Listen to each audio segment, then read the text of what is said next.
निशा और रोहित बचपन के दोस्त थे। स्कूल से लेकर कॉलेज तक उन्होंने हर पल एक साथ बिताया था।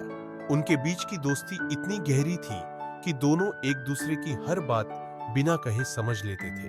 लेकिन उन्होंने कभी अपने दिल की बात एक दूसरे से नहीं कही थी। एक दिन कॉलेज का फेयरवेल पार्टी थी। निशा ने लाल रंग की साड़ी पहनी थी और वो बेहद खूबसूरत लग रही थी।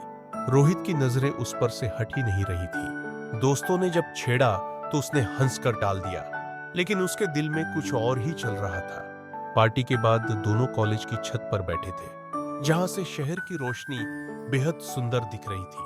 हवा में हल्की ठंडक थी और आसमान में चांद चमक रहा था।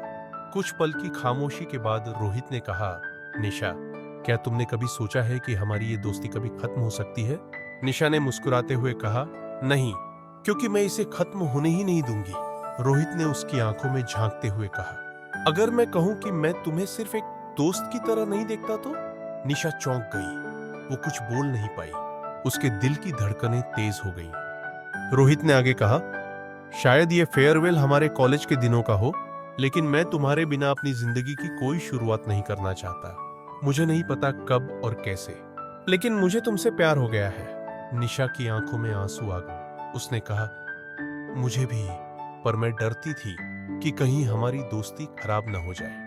रोहित ने उसके हाथों को थामते हुए कहा, हमारी दोस्ती कभी खत्म नहीं होगी, बल्कि ये और भी मजबूत हो जाएगी, प्यार के साथ। चांद की रोशनी में दोनों ने एक दूसरे को गले लगा लिया।